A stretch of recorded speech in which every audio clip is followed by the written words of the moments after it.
And the round of 16 tie for the Africa Cup of Nations is now complete after Cameroon and Benin from Group F join Tunisia and Mali. We begin the hour in Libya, where at least 40 people have been killed and dozens more wounded after an airstrike hit a detention center in a suburb in Tripoli. The United Nations recognized government of national accord blamed the attack on forces of Libyan renegade General Khalifa Haftar.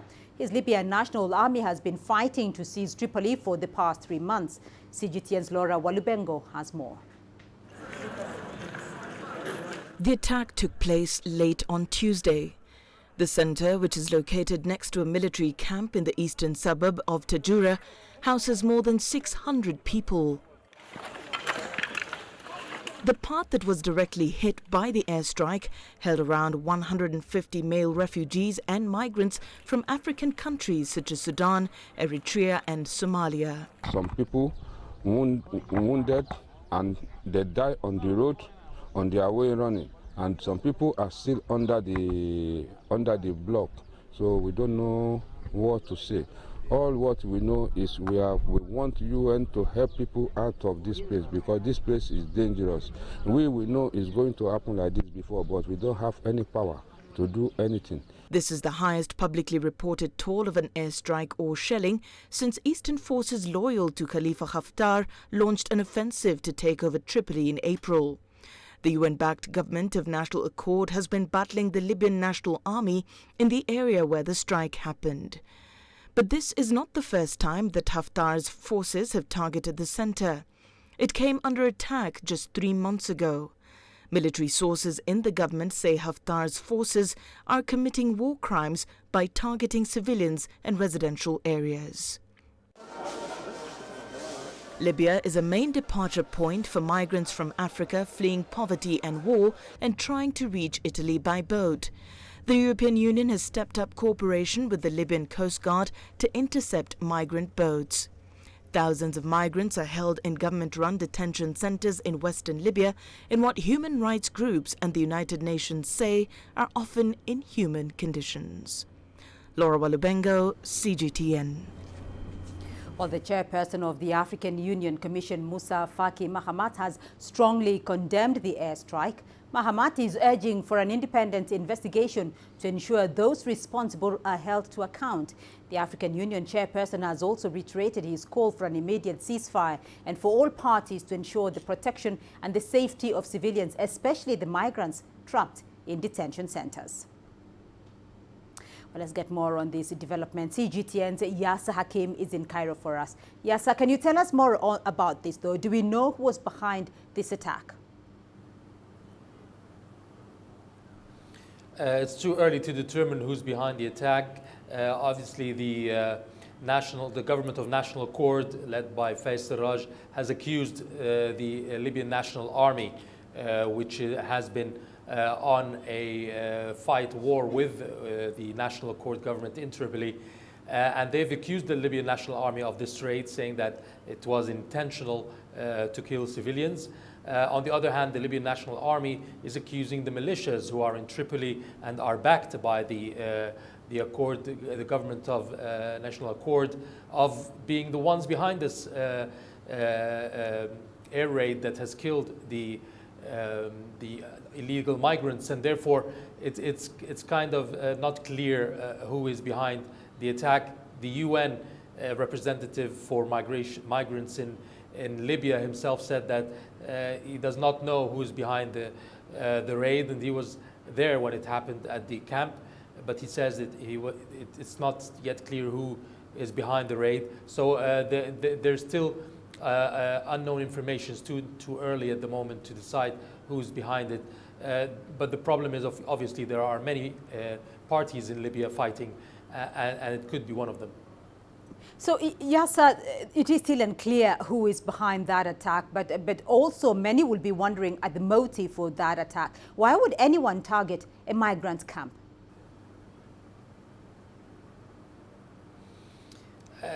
This just shows you the atrocities of war, and it's just a reflection of how the war in Libya is taking place, and how it's getting worse day by day instead of improving the lives of the Libyans. And therefore, the calls for stopping the war, or at least for getting rid of terrorism and violence and militias in Libya is vital at the point, and to restore stability and security in the country. Who would benefit from from killing 80 people or any number of civilians who are harmless, who do not have anywhere to go, and it's also a reflection of the dire situation that faces migrants when they arrive in Libya. Killing is obviously the worst. There's also trafficking, slavery, and all kinds of atrocities that they have faced when they arrive at Libya. So it's just there's no. You cannot say what's the motive. There is nothing there there's no motive for this except to inflame this. Yasser Hakim for us there in Cairo. Apologies for that. Well, let's look at other stories we're following for you this hour, and head off to still stay with the Libyan conflict, but head off now to Nigeria, where we do understand that the United Nations has warned that the conflict and insecurity is worsening the humanitarian crisis in Africa's Sahel region. The volatile combination of extreme weather, armed conflict, and high insecurity is contributing to severe food insecurity and malnutrition. CGTN's Daniela Pearson reports. The Sahel is a vast stretch of dry land on the southern border of the Sahara Desert. The semi-arid region spans across 8 countries and almost 4,000 kilometers. It's also in the middle of an unprecedented crisis. In Burkina Faso, Mali, and western Niger, displacement has increased fivefold. 25 million do not have enough to eat, and 6.4 million children are acutely malnourished. We must first try to understand the issues related to these crises in order to address them more effectively. The Sahel faces a multitude of complex and interconnected challenges. Ethno-religious tensions, political instability, poverty, natural disasters, just to name a few. The region's vast spaces are often beyond the reach of governments. In Mali, for example, there is a strong absence of the state in the center and the north. The population is thus obliged to ensure their own security. They do it by joining militias, not because they share the ideology of these militias, but just to feel protected, because there is no state to do it. According to the UN, around 1 million people have fled from insecurity and violence. This is in addition to the 4.2 million Sahelians that have already been displaced. The Sahel region is facing its worst humanitarian situation in years. Aid agencies say there is an urgent need to scale up emergency responses. In addition to development issues and poor governments, there are the growing inequalities. If we want to propose sustainable solutions, we need to make sustainable investments in these profound issues of reducing inequalities. There are donors who have been supporting for a long time. Unfortunately, the situation has deteriorated, and it is necessary to redouble our efforts and have the potential funding to save lives. The global humanitarian community has requested $2.4 billion in aid for the Sahel region. This would be able to assist 15.3 million people. But as of June, less than a quarter of the funds had been received. Daniela Pearson, CGTN. And moving now to Nigeria, the death toll from Monday's fuel tanker explosion is expected to rise as dozens of the injured remain in critical condition. They are currently receiving treatment at Bishop Murray Hospital in the state capital. 45 people have been confirmed dead following the incident. We would like to warn you that some of the images we might show you could be disturbing. The aftermath of Monday's deadly fuel explosion. Dozens lay in wait for treatment at this hospital in the state capital. A spokesman for the local council said 45 people were killed in the incident. The police are yet to give an official toll. The fuel tanker explosion took place on Monday when local residents rushed to collect leaking gasoline from an overturned tanker. Fuel tanker and pipeline blasts are common in Nigeria. Fires and explosions often occur as people try to siphon fuel from pipelines or following accidents involving tankers. In January, at least 8 people were killed in the southeastern state of Cross River in a similar incident. Going back to 2012, more than 100 people were killed and some 50 others injured in the River State. Michael Karanja, CGTN. Meanwhile, in western Niger, at least 18 soldiers have been killed near the town of Inates. 4 soldiers are still missing following the attack on a military camp. 2 car bombs were detonated before gunmen on motorcycles opened fire. According to security sources, about a dozen vehicles were stolen. Niger is set to host the African Union summit in the capital Niamey. The European Union has been training forces ahead of the 6th of July summit. And in Tunisia, officials say there were no casualties after the security forces killed a man wearing an explosive belt after chasing him in the capital, Tunis.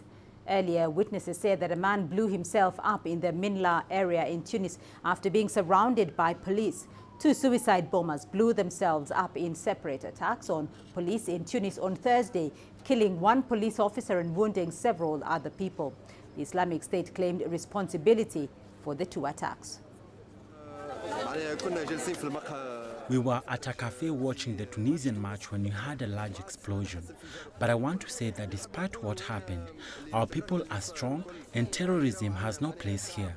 I hope that this crisis will go away soon, and what is important is that we continue with our lives, and it's only a matter of time, and all this will end. You're watching Africa Live, still ahead on the program. An Ebola case is reported near South Sudan's border with the DR Congo.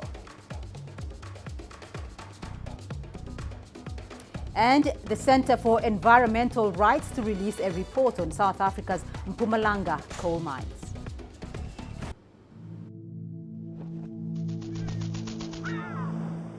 How will your world change today?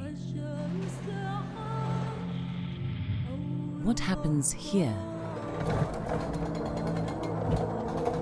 What happens there? Or what you make happen for yourself. If it matters to you, it matters to us too. Your stories are the stories that need to be told. Africa Live. Find your voice. Nigeria is my home. 160 million vibrant, ambitious individuals constantly seeking the perfect self-expression. It is these people who inspired me to be that person that is seen, to be a voice that is heard, and ultimately to be the anchor that I am. I have to tap in, tune in, and turn on the very best qualities within me to deliver the news. I'm Richard Nta, an anchor for CGTN.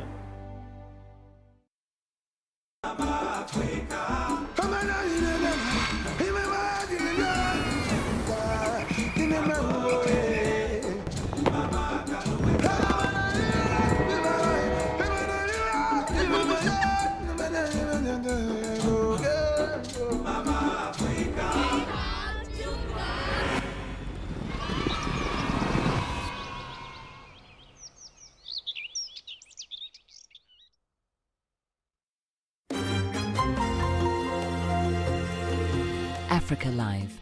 Find your voice.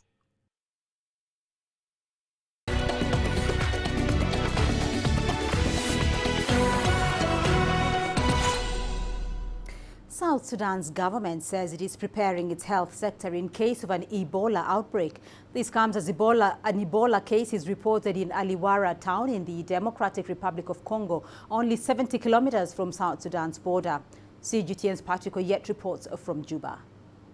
The border communities at South Sudan Democratic Republic of Congo always mix freely in markets and health centers. South Sudan's government says in case of Ebola spread around the border, this could pose a risk for the country. The government says it has now set up screening centers in 31 entry points into the country. It says it has also procured some equipment, including glove box for polymer chain reaction machine, and that experts are in the country for 2 weeks to mentor the public health laboratory personnel on procedure for sample testing and quality control. Humanitarian organizations working in the health sector in South Sudan are requesting for $12 million for a proper preparation for an eventual outbreak of Ebola. South Sudan's health sector is currently less equipped to handle Ebola cases. The 6 years of war has caused economic crisis. Health workers have gone for 6 months without salaries. Hospitals are also poorly supplied with medicines. South Sudan has poor infrastructure such as road network. This means information to the public on Ebola preventive measures is difficult to reach the rural communities, such as the ones at the border with Democratic Republic of Congo. Patrick Oyet, CGTN, Juba, South Sudan. The Center for Environmental Rights is set to release its latest report about South Africa's Mpumalanga coal mine's failure to comply with their water usage licenses. According to the CER, many coal companies have been found to be largely non-compliant with the conditions of their water use licenses. The CER claims that this non-compliance is enabled by the Department of Water and Sanitation that allegedly appears unable to monitor compliance with water use license conditions, leaving companies to monitor themselves. And staying in South Africa, the country relies heavily on coal for energy and means it is a country choking with air pollution. This also translates into millions of dollars in health costs. Mpumalanga, an eastern province in South Africa, is home to a dozen coal-fired stations operated by the national power supply AFCON. It is ranked as one of the deadliest spots for air pollution. CGTN's Lisa Njamela has more. Like most countries, South Africa is working towards moving to cleaner technologies, a move that may take a while to achieve.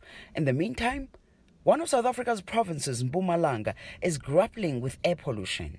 Environmental group Greenpeace recently released a report that shows that the Mpumalanga province is the world's largest air pollution hotspot. The province is also where almost all of South Africa's coal is mined.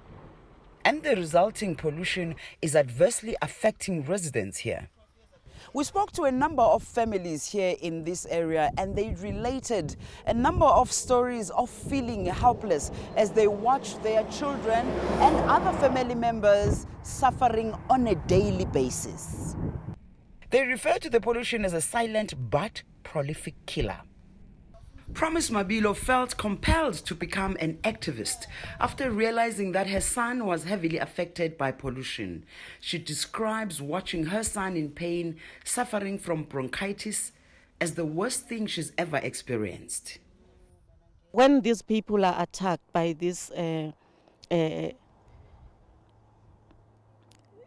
are unable to breathe, you will cry. You will be unable even to hold him because they hold up tight without breathing, without doing anything. You don't know what to do.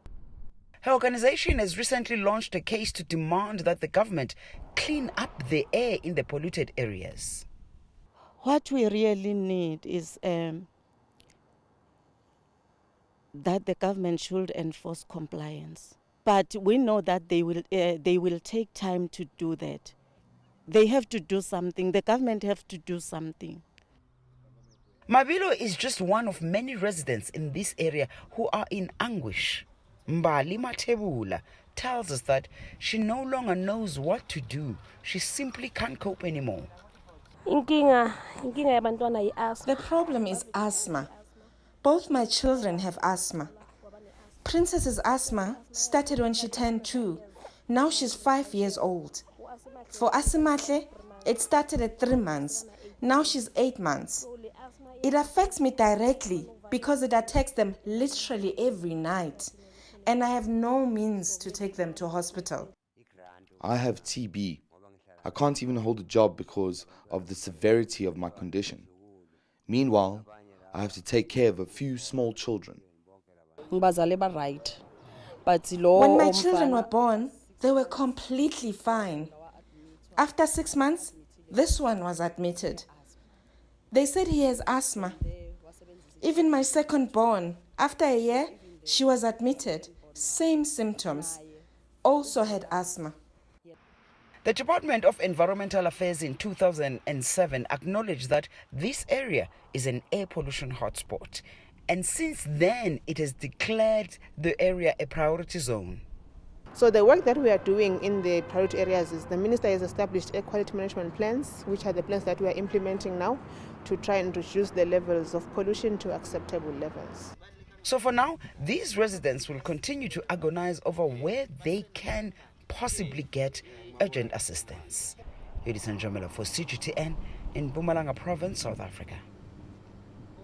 Meanwhile, Rwanda has set a broad and inclusive national target known as Vision 2020.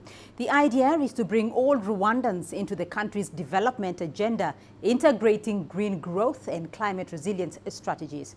CGTN's Daniel Arap Moy is in Kigali and brings us more in this report.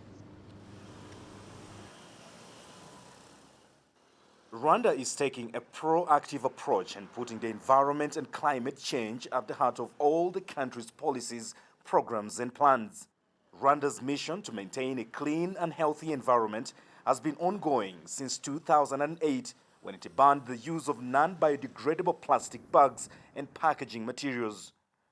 Coletta Ruhamia, the Director General of Rwanda Environment Management Authority, says the only way to protect Rwanda's future generation is to instill the spirit of a clean and healthy environment into the minds and hearts of the population. Greening Rwanda is beyond actually what you see.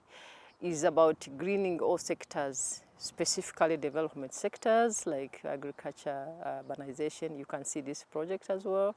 Where we are now is part of greening the urban areas. And we think if all sectors can green their respective sectors in terms of planning and implementation, we all have that green Rwanda that we wish to have. The plastic bag ban has earned Rwanda a reputation as one of the cleanest countries in Africa. We as humankind are stewards of this planet. We're only here a short while, but the earth must go on for a long while. So it's our responsibility to find a way to live in a more sustainable fashion.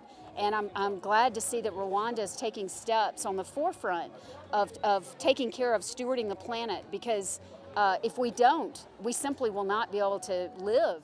Rwanda's commitment to conserve the environment is also seen through the protection and restoration of degraded ecosystems such as wetlands and natural forests. The devastating effects of climate change, if not controlled, can destroy the entire planet Earth. But Rwanda, a country of 12 million people, is trying its best to protect the environment through countrywide greening. The East African country has also established the Green Fund, a groundbreaking investment fund, the largest of its kind in Africa. The fund supports the best public and private projects that have the potential for transformative change and that supports Rwanda's commitment to building a green economy. Daniel Arap Moy, CGTN, Kigali, Rwanda. Traditionalists in Uganda are concerned about the cost of a bride price. They argue that the marriage settlement is gradually becoming prohibitive, especially to young couples choking on debts after matrimony. CGTN's Hilary Ayesiga finds out what it takes to marry a Ugandan woman. A marriage initiation, spiced up with a local tradition, rhythm, and custom demands. Bride price has to be paid before taking a wife. It depends on what you need from the bottom of heart. You may decide a cow, one. Somebody may tell you, I need a Bible or a Quran, according to his wish. That's how it was in Uganda, but not herds of cattle as it is in the West or in the North. In Uganda, the common price is cattle, goats, chicken, and sometimes money, depending on the culture of the bride. Critics say bride price has become lavish and unreasonable. Some people exaggerate the token when they pay a visit to the girl's parents. They are driving a Benz or a Hummer. Some even hire helicopters. And the parents begin to dream big in terms of what should be paid as dowry. According to Uganda's Women Parliamentary Association, About 60% of couples in Uganda are cohabiting. They argue that marriage has been commercialized. A modest traditional marriage ceremony in Uganda now costs between $2,000 and $50,000. The problem is young people have combined cultures of different nationalities. That's why the ceremonies are expensive. My advice is that they should separate the cultures according to the norms. Giveaway ceremonies in Uganda are a sign of respect for many families. But custodians of this age-old tradition say if they are to keep it relevant to all generations, norms like bride price should be guarded against opportunists. Hilary Esga, CGTN, Kampala. And further afield, European Union legislators are set to cast their ballots in the first round of voting to elect their parliamentary leader. EU leaders have already agreed on nominations for 4 out of 5 key positions. The post of European Parliament President will be chosen by MEPs elected in May. Candidates are expected to deliver speeches. The new president will replace Antonio Tajani, a conservative from Italy, for a 2.5-year presidency term. Well, those other top jobs include the President of the European Commission and the President of the European Central Bank. CGTN's Oli Barrett has more from Brussels. After 3 days of talks, European leaders officially nominated Christine Lagarde as the next president of the European Central Bank. Christine Lagarde saying she is honoured to be nominated for the role, and she also says that she has temporarily relinquished her responsibilities as managing director of the International Monetary Fund so that the nomination process for the ECB role can be carried out. Others nominated to key posts include Ursula von der Leyen, the German defence minister. She's been nominated for the role of president of the European Commission, and Belgium's Charles Michel, who will be nominated as the next European Council president, taking over from Donald Tusk. French President Emmanuel Macron says that Christine Lagarde has all the qualities required to take over from the current ECB boss, Mario Draghi.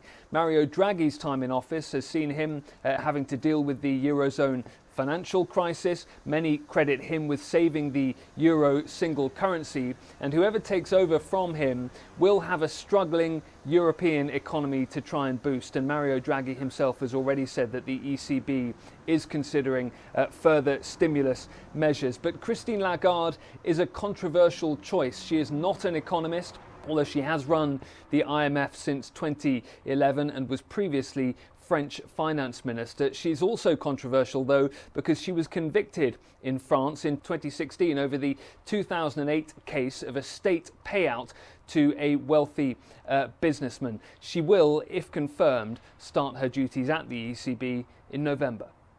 Oli Barrett, CGTN, Brussels. President Hassan Rouhani says that Iran will increase its uranium enrichment after July the 7th to whatever level it needs beyond the cap set in the 2015 nuclear deal.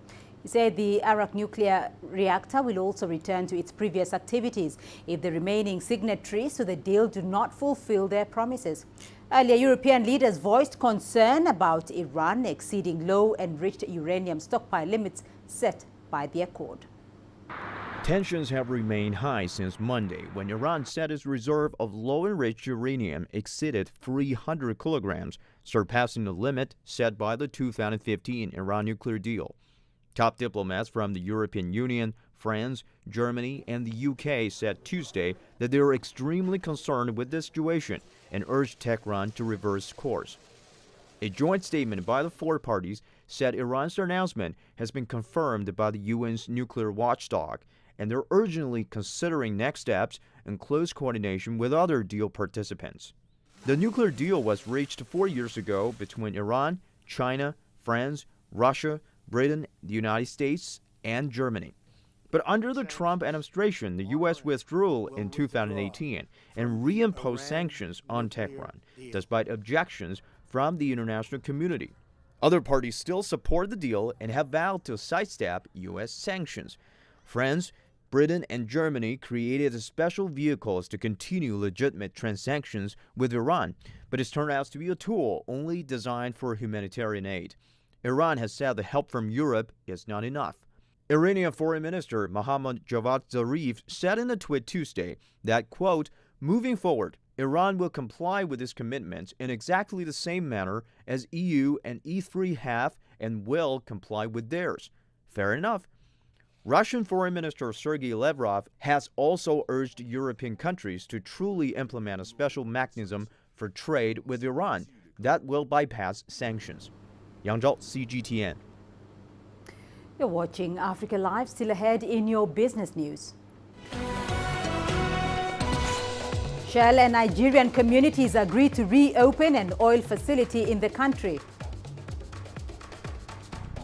And we'll bring you the highlights of this year's Summer Davos as the forum wraps up in China's Dalian city. Africa is the nexus of enterprise, and global business will tell you why it matters. From the mega investment projects to multi-billion-dollar mergers and acquisitions. Africa today collects, just in terms of revenues from taxes alone, $545 billion a year. If you take 10% of that and you devote it to the energy sector, problem solved. All this on Global Business, weekdays at this time on CGTN.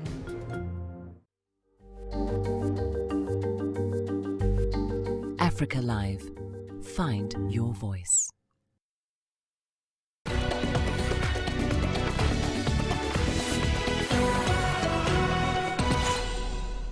And we begin your business news in Nigeria, where stakeholder communities of Nigeria's oil mining license OML 25 and Shell Petroleum Company have agreed to reopen the oil facility. The two sides signed a memorandum of understanding under which Shell agreed to pay money owed to the communities. In recent months, the Anglo-Dutch oil giant and its Opiukula host communities have been seeking a mutual solution to the dispute. Nigerian local communities stopped the flow station's operations for almost 2 years in a bid to force Shell to sell the oil mining license to a local oil firm. And still in the country, the Nigerian Stock Exchange has suspended 11 companies from trading in shares. The exchange says the firms failed to adhere to best corporate governance and post-listing requirements that make it mandatory for quoted companies to submit their financial statements within stipulated timelines. The affected companies include Con Oil, FTN, Cocoa Processors and GoldLink Insurance, among others. Post-listing rules at the NSE require quoted companies to submit their audited earnings reports no later than 90 calendar days after the expiration of the period. Africa is facing another potential debt crisis, with around 40% of low-income countries in the Southern African region in debt distress or at high risk of it. The Open Society Initiative for Southern Africa says African governments need to be more transparent when contracting debt to boost the continent's development aspirations. CGTN's Angelo Coppola now tells us more. The organisers are optimistic that delegates will come away with a clear direction on the way forward. And we're going to be collectively trying to say, well, what does this really mean for us? And we're hoping that this is just the beginning of conversations that will happen back in our different countries in Africa. According to research from the Jubilee Debt Campaign, the foreign debt of between $170 and $210 billion for sub-Saharan Africa between 1995 and 2005 had risen to nearly $407 billion by 2018. Part of the problem appears to be in the debt sustainability analysis. The IMF and the World Bank employ a relatively sophisticated methodology for conducting debt sustainability analysis for low-income countries and so-called market access countries, which has been revised and updated regularly to improve predictions, but so far has failed to incorporate social, environmental or human rights dimensions of sustainability.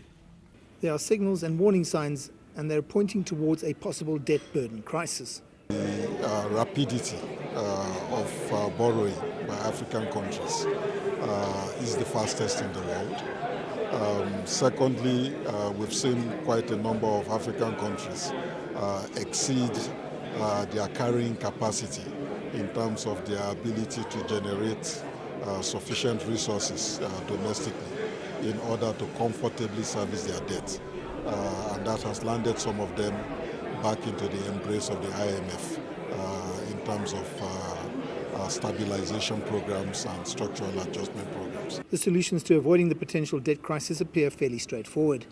Some of the worst experiences which we have seen over the last decade has involved the very wrongful approach of borrowing money in order to finance consumption. Nobody does that.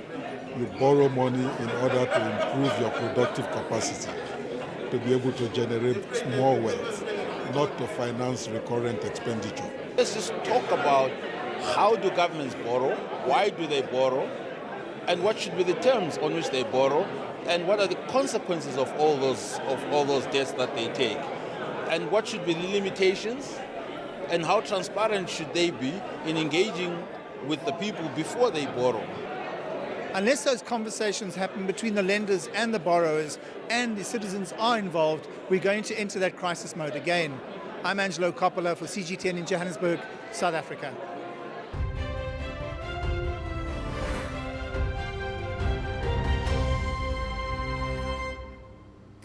Chinese Premier Li Keqiang says China will become more open, transparent and predictable for foreign investment. According to the Premier, China is currently pushing forward greater tax cuts and fee reductions in efforts to further energize its market entities.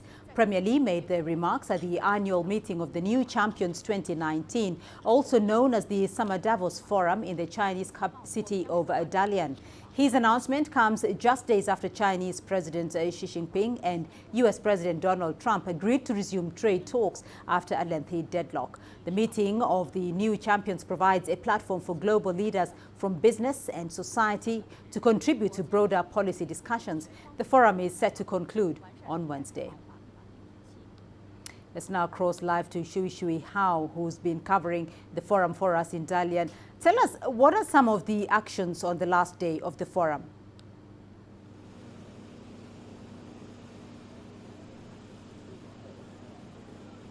Sure, today is the last day of the Summer Davos. Discussions have shifted from challenges to directions. For example, this morning I attended a session on global economic outlook. Panelists say focusing on new sources of growth will bring us out of this economic deadlock, such as through digital economy, consumption, etc. And another session on AI talks about AI for good, meaning who should bear the responsibility for this prominent technology in the future? Is it the technology itself or the engineers?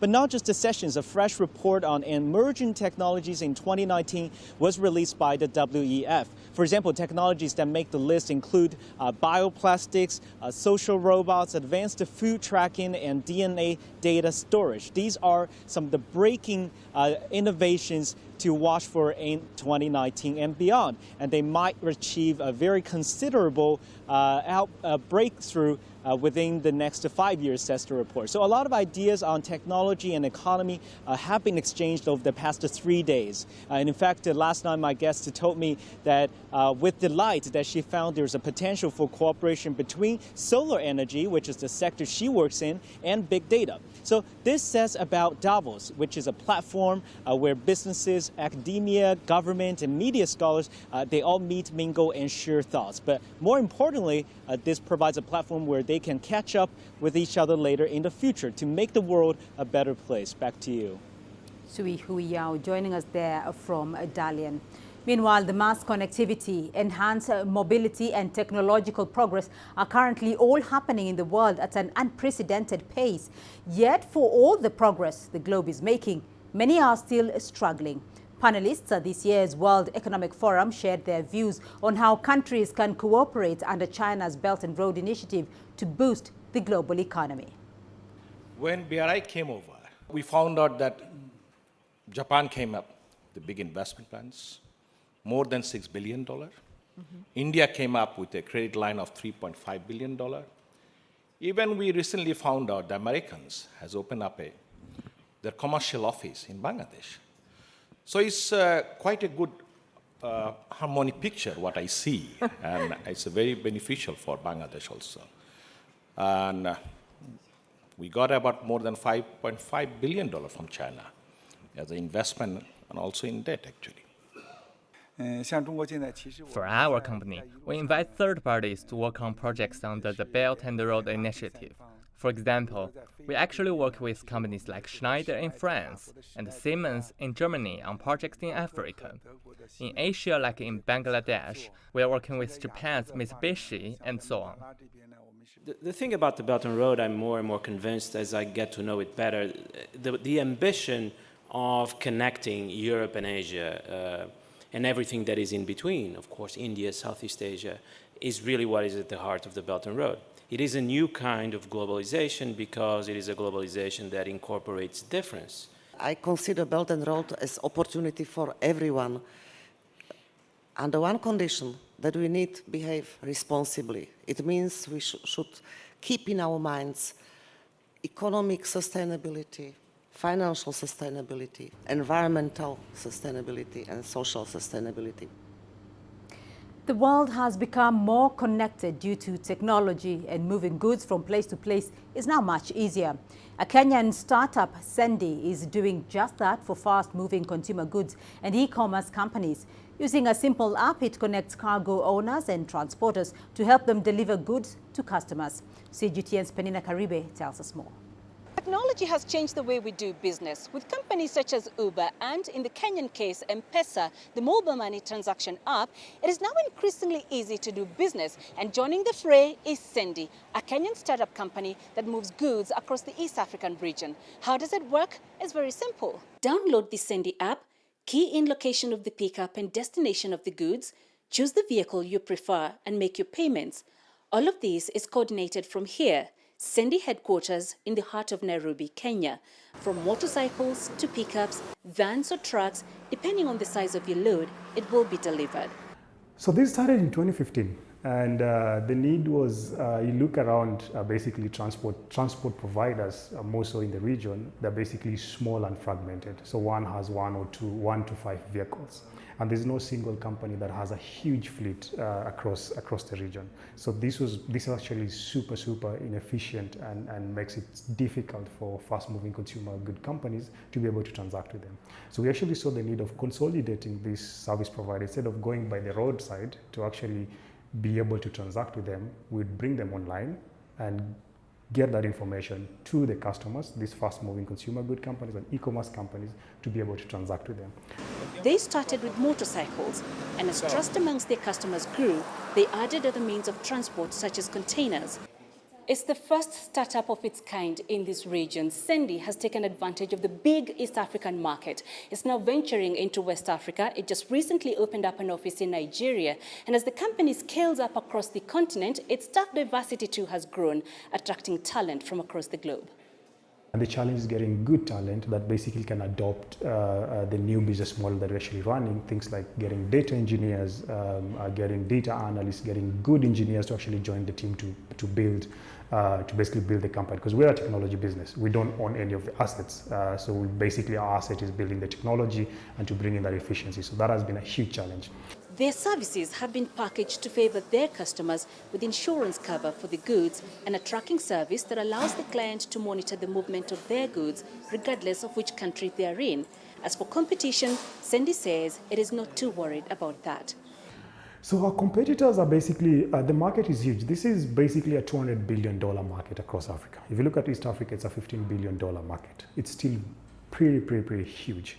And our competitors are basically the guy who sits on the roadside who basically wouldn't want to join our platform. And that's also a challenge for us to be able to make sure that we build in incentives and we build in a proper value to make sure all of them basically join our platform. Developments around the continent, such as the opening of borders between countries as is being effected by the Africa Continental Free Trade Area, can only present new opportunities. Meshach and his team see the continent and world as a playground, and technology has enabled them to play. Penina Karibe, CGTN, in Nairobi, Kenya. And stay with us here on Africa Live. Still ahead on the program. Niamey exhibition celebrates a national heritage. Join us from Global Business and see Africa through our eyes. The greatest journeys, the greatest sights, the greatest adventures. Here in Qanater, this weir allows the locals to walk on water. We're far more than just TV news. We're your passport to the wonders of Africa. To bring you stories of struggle, survival and hope.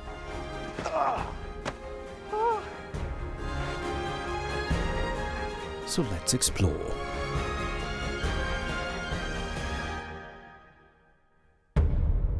CGTN. See the difference.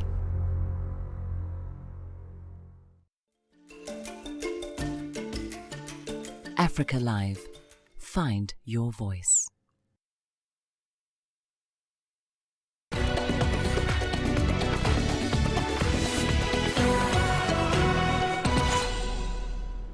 Let's go to Niger, where an exhibition is celebrating the country's culture of handicrafts, weaving and jewelry making. Treasure of Niger was scheduled to coincide with the upcoming African Union Summit for heads of state and government. CGTN's Daniela Pearson has more. Treasures of Niger celebrates the West African country's distinct cultural heritage. The exhibition is in collaboration with the Ministry of Culture, which wanted to create something special ahead of the AU's Heads of State and Government Summit. The fundamental reason is the conservation and the preservation of this cultural heritage that needs to be visited. The second reason is to make them known to future generations. These jewels were worn between the 19th and the 20th century. The curators took inspiration from an exhibition in France on artisanal jewelry. The heritage objects in this exhibition reflect the knowledge of the elders passed down through the generations. One of the exhibitors is presenting a collection 20 years in the making. This collection allows me today to pay tribute to my mother, who began this conservation work. I also thank my father and all my family. Today I am really happy to see a dream come true at this exhibition, which everyone can appreciate today. Treasures of Niger is an exhibition of two collections. One half is housed in the National Museum of Niger. The other is in the neighboring Franco-Nigerian Cultural Center. I really think it's wonderful. I've been looking for opportunities to attend these kinds of events. Now the opportunity has come and I'm very happy to be here. I did not expect this, and there are some types of weaving that I'm not used to seeing. Obviously, this is an exhibition that is highly valuable. This is something that must continue to help Nigerians discover these beautiful art objects. In Niger, the handicraft sector is the second largest provider of employment after agriculture. It contributes to 25% of the country's GDP. Hopefully, these treasures on display will inspire the younger generations to continue preserving Niger's national heritage. Daniela Pearson, CGTN. In Egypt, the doors to an ancient pyramid have been opened for the first time. Visitors will be treated to a tour of the 4,000-year-old Lahoun pyramids. For the first time ever, visitors will get a chance to see the 4,000-year-old Lahoun pyramid. The pyramid had been closed since its 19th century discovery. Archaeologists from the Egyptian Ministry of Antiquities spent around a year clearing out the burial chamber. In mid-2018, we said we must open the Pyramid of Lahoun so that it becomes an attraction site in the area. The pyramid was a final resting place of King Senusret II, the fourth king of the 12th dynasty.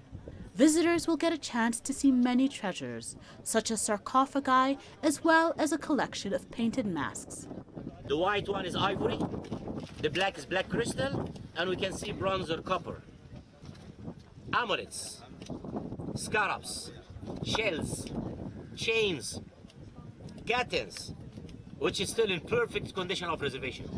Most of those pieces, by the way, they are going straight ahead from here to our museums in Egypt.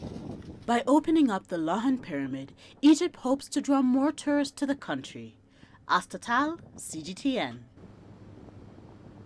And coming up in your sports news,